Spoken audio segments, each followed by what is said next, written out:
In the middle of uncertainty, change, and chaos, the basics and routines still matter, maybe more than ever. Great execution will get you through a period of stress and change. We talk with author, entrepreneur, and founder of the COO Alliance, Cameron Herold, on how to execute well in this time. Hi, I'm Bill Gallagher, scaling coach and host of the show. This episode is one in a series of 5 episodes on the 5 big moves that leaders need to make right now in order to navigate a major crisis like the one we are facing today. You'll find this series and 200 other episodes on leadership and scaling up at our website, scalingcoach.com. You'll also find downloads of all the tools we talk about, and you can even get a free copy of the international best-selling business book, Scaling Up, right there at scalingcoach.com. Listen in now as we talk to Cameron Herold.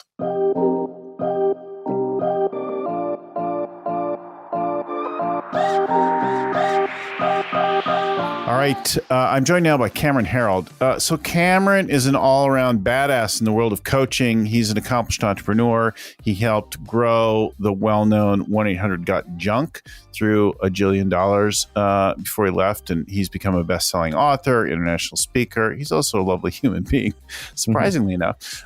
And he's currently in Scottsdale, right? Yeah, I am. Hey, Bill. Hey, so Cameron is brilliant. He today heads and leads it feels like your main thing, or at least a huge thing, is he leads this organization for second in commands, the COO Alliance. So I wanted Cameron to come on and talk with us a little bit about execution in a crisis or a critical time. Yeah, it's actually really interesting because we just had our February COO Alliance event 2 weeks ago. And I was talking to the group in the event. I went personally into cash end of January. I publicly, January 29th, said I was going 30% into cash and I would be 50% in cash by February 28th, which I did both. And then, so we were talking at the COO Alliance event, and I said, look, I've just moved 50% in cash. You know, I've been talking to my coaching clients for the last 12 months, telling them to get prepared for a downturn. And I said, we're kind of capitulating, and strategy is really having discussions around the what ifs before you need to have them, so that when the shit hits the fan, you know exactly what to do. You don't start panicking. And it was interesting because we were talking about it, and then, a week later, all of a sudden the shit hits the fan and everybody in the world's all panicky. And I'm like, execute, execute, execute. So, I went deep today on 8 other stocks. I plan to buy in again in 2 more months. I bought more Bitcoin. I bought more Ethereum, and everyone's like, oh my God, sell. And I'm like, bring it in. I will buy some stuff up. And I think a big lesson for everybody right now, I just did 3 coaching calls, 3 90-minute coaching calls with clients today. And all 3 of them, none of them were panicked because we've been talking about being prepared for this for the last 12 months. So I think a big lesson for everybody right now that won't really help them now, but it's to have time in your calendar every month to talk about strategic thinking, to talk about stuff at least 12 months out on the calendar, so that when it happens, you're ready with a plan that you can execute on. Because to be reacting right now is very stressful, and it shows the team and your customers and even yourself that you weren't really prepared for this, and that's a shame. Well, a certain amount of reaction is inevitable because we don't know how it shows up. Even if you have cash, you're like, wait, can I make that trip? Or yep. There's a certain amount of that unknown now that's going on. We're talking about is the medical issues as well, right? So with COVID-19 or the coronavirus, we're definitely having to react and to pivot and to be a little bit more community spread, family impacts. You might be thinking about loved ones and people with medical conditions and things like that as well. I did a similar cash move based on another market forecast over a year ago, and I went to 80% cash, and I'm feeling really good about it. And I told my wife, we talked a little bit about the guidelines of buying back in now, but it does give me a little bit of peace of mind about that nest egg. Yeah. So if we talk about how we're dealing now with some of the changes coming at us, I think some of it is recognizing that, and this is all dependent on the size of company we are, right? So if I'm speaking, let's say, to the 50 employee to 500 employee size company, which is that's kind of the zone that I tend to play in. I try to set a mindset and a kind of a way of doing business that's always a little bit entrepreneurial, that has a little bit of Hmm. that bob and weave culture, so that when we have Yeah. to bob, nobody gets freaked out. When we have to weave, nobody gets freaked out. It's just part of what we have to do, that we have to bob and weave at times. So when we are bobbing and weaving, people see that as kind of part of the cultural norm. So Yeah. some of it is going back to the core plan always, right? What are the core Right. goals that you're focusing on for the year? So I had two big curveballs thrown at me today, two of the big events I was speaking at this month, traffic and conversion, and then War Room's next month in April, but both of them just canceled. So I'm like, Yeah. okay, both canceled. Back to my plan. My plan is Yeah. focusing on growing the COO Alliance, focusing on growing my coaching clients. Yeah. So I bob and weave around that a little bit, right? Yeah. But rather than freaking out about it, I still go back to what's my 3-year vivid vision that I'm driving towards? What are my Right. core goals that I'm driving on this year? What can I be executing on? What can I stay within my control? And then I also really always go back to a mindset that there's no problem that exists that a check can't solve, right? You can really buy your way out of any problem. So when people are getting nervous, or we're having to bob and weave a little bit, I tend to go back to what will grow revenue, what will grow gross margin, and driving on those things. So, today when everybody's getting nervous, I'm thinking about marketing and sales. Well, so these are your North Stars, Mhm. and we're talking as a couple of folks with good circumstances, but we both have clients and members and partners and stuff who are at all ends of it. Either Sure. like got loads of business, or you probably even have a couple that are right on the ropes and worried about surviving. So I think that the thing that would probably be useful is where does consistency and follow through matter in a time like this, besides the bobbing, the flexible stuff? What do we want to hold on to? What are your thoughts on that? Yeah, well, you definitely want to hold on to your core values. You definitely want to hold on to your core purpose. You definitely want to hold on to your BHAG. You definitely want to hold on to your vivid vision. You want to hold on to your meeting rhythms.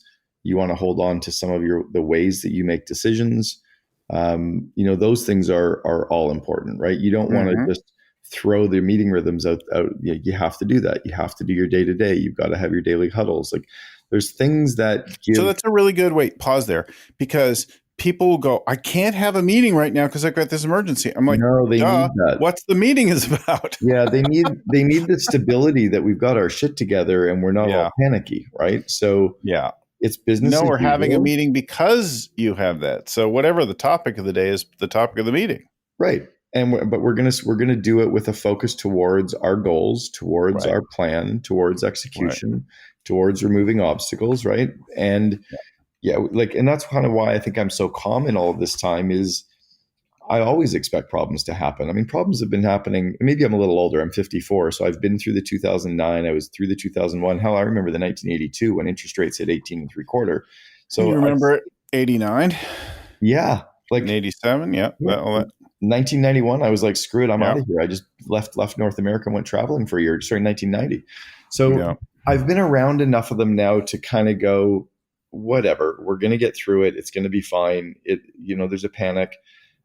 But when you go back to the plan, and when you go back to the execution, and when you go back to the meeting rhythms, it gives everybody confidence. Like, my Yeah. team isn't panicking at all because I'm not panicking. Yeah. We did our team meeting on Monday and everything was good. We did our midweek meeting today or yesterday and it was good. And chatting with people on Slack, everything seems to be fine. And Yeah. even when these two events canceled, I sent a note to my EA. I'm like, oh, 2 events canceled. Please leave the 2 days free so I can have some free time, which is probably the Yeah. last thing she expected me to say. But I'm like, hell, I'll just take 2 days off now. Yeah. Sometimes Right? it's really great. Like, go do some writing or navel Yeah. gazing or something on those Or days. go ski or go mountain biking or go play Right. golf or go hike, go do yoga. Like, Yeah. sometimes the best thing we can do in crisis is to disconnect and reconnect with ourselves, you know? And that's something that's important, is showing up as that balanced leader as well, right? So we're going to keep our meetings, our huddles, our weekly meetings, things like that, even our quarterlies. But now we have people who might be afraid to travel, who can't make it, who are quarantined, or self-quarantining. How do we modify our habits and routines in this time? Well, yeah, I mean, you can obviously or clearly leverage things like video conferencing and Slack. So you can leverage Yeah. doing speaking over videos. You can meet with your clients and teams over videos. You can meet with your customers over video. I've been a big proponent of, back when I used to use Skype prior to Zoom, I was telling clients probably 2007 that, every interaction with a customer or remote employee should be done over video because you can build a relationship with them. So now it's a great excuse to hop on video calls with people and just connect with them. Right. But again, I think if we take a mindset back towards grow revenue and grow gross margin, and we keep that as our North Star, as you call it, or our focus right now, it gives us a reason for waking up and focusing in the morning too, instead of all the panic. The other thing is, and I learned this from Tim Ferriss years ago, when my TEDx talk came out 10 years ago, he said, don't read any of the comments. Don't read the positive reviews. Don't read the negative reviews, because anybody leaving a review has too much free time on their hands. I kind of think a little bit of that with social media right now is it's a great time to disconnect from social media and turn it off so that you can stay focused on what really matters. And this may sound callous, but somebody said, there's 1,000 people have died in Italy of the coronavirus. I don't know if that is the number, but let's say it's 1,000 people are died, or 1,000 people have it, whatever it is. I'm like, okay, well, there's 60,799,000 who haven't. Mm-hmm. Let's have a little bit of perspective, context. Yeah. What, we need well, 3,000 people have died in China. Okay, but 1.8 billion have not. Right. And we need to have a little bit of perspective in all of this madness to just go, yes, it's serious. Yes, it's important. But, there's always a crisis. And then I wrote a book called Free PR to teach people how to play with the press and how to leverage social media to put the press out on social media and drive traffic towards it. A lot of this hype is being pushed at us right now too. Yeah. Right. So that's awesome and clear. What about the goals and where and when they should change? You talk about keeping the BHAG, keeping the values, but it seems like some flexibility in the near term is maybe well advised. What are your thoughts on that? I think it's potentially right. In some cases, like I did 3 calls with clients today, and all 3 of them are doing quite well. They're all killing it. One of my clients is having his best month ever because he's in the nutritional space. So he's like selling supplements at his yin yang. So I think in some cases goals have to change. In some cases, you may have to completely pivot. Like back in 2008 with the mortgage crisis, if you were in the mortgage business or the housing business, you needed to get into a different business, right? But in other cases, I remember talking to a guy back when the mortgage crisis was happening and everyone was panicking, and he was in the restaurant space. I said, maybe you just need to stop reading the newspaper and go tell people how great your food is for a week. And if you spend 8 hours a day, 5 days a week telling people how amazing your food is to everybody who has offices nearby, you'll be really busy. So he's like, well, I got nothing else to do. I'll go do that. And sure enough, the Cactus Club is killing it. But I think there's a little bit of, maybe like I err towards driving on sales and driving on marketing before I will change the goals at any time. Right. And I learned this from a 4-year-old kid one day. We were climbing Camelback Mountain in Scottsdale, and he was climbing with his dad, who's an EO member, and we were getting close to the top of Camelback, and this kid was struggling, man. He's 4 years old. And his dad, Josh said, do you want to quit? And he looked at his dad. He said, Dad, the Cubs didn't quit. We can't either. And I'm like, he's 4? Damn. What's that? He's 4? He's 4, but he's from Chicago. I'm like, fucking A, man. Like, I think it's too easy at times to change the goal instead of saying, let's dig deeper. Is there some other way? Let's see. Yeah. Like what if we could hit it, right? So what I like doing is I have a model called Overcoming Obstacles, where I say to the team, okay, we're not going to change the goal. We're actually going to hit the goal by 5% bigger. Give me the 10 reasons why that is insane, 10 reasons why that can't happen. So we get all the reasons why it can't happen. And then we come up to reason number 1, and we come up with 2 ways to counter it. And then we go to reason number 2, and we come to it. So before I change the goal, I try to go through brick walls to make sure we can hit it first. And then if and only if it's actually really impossible, sure, then maybe you change the goal. And one example could be, hey, your business is you're running South by Southwest as a company, and now you have to cancel it. Yeah, clearly you got to change the goal, right? But I think that's very few and far between. I think for most companies, they're using it as an excuse. Well, I had a client call me among many this week and say, we have to stop our work. I'm in survival mode. I'm not in growth mode. I can't pay you anymore. I said, okay, first of all, no, you don't get to cancel me. And two, I'm happy to credit all my work with you. I'll work for free. I'll credit out the invoices. And if we get on the other side of it and you have a massive rebound, you can send me a nice check. Yep. But don't stress. And if something happens, then we're good, and I'll do what I can for you. But I'll work with you more now. Yeah. And because you're in the middle of it. Coaching somebody when they need it the most, right? It's terrible, terrible, terrible. So, and I said, and don't call the rest of your suppliers and make that same request. Stop Right. that now. Instead, call them and say, this is not right. This is not fair. This is not anything, but I need your services now, or your goods or whatever, and I can't pay you. Or I need a massive discount, and start making unreasonable requests of people. And ask for their support, and promise your loyalty and enduring thing, and tell them you intend to fight and survive. And a day later, I get a text from him, said, I just got 50% off all our rents. Right. That's like right on, dude. That's what I'm talking about, right? Don't go down in flames. When you watch any of these movies that have been done about the great sports teams that came back from losing, or the woman who's running on the track and she falls and 7 people pass her and then she beats everybody, like there is story after story. Or read the book Endurance about Ernest Shackleton, for God's sakes, before you. That's a great one. You know, I would almost make any CEO that wants to change their goal, I'd be like, shut the fuck up, lock yourself in a house for 2 days, read the book Endurance, and then come back to me about your goals. So I'd already read that book in years ago, and in 2008, early 2009, when my last business was on the ropes, I had a coach at the time, and he's like, okay, he's like, so you get it, but it's not fresh. He said, go read this other book. What is the what? And this is a book about one of the Sudanese lost boys. It's really, really well written, and all the crazy shit they went through.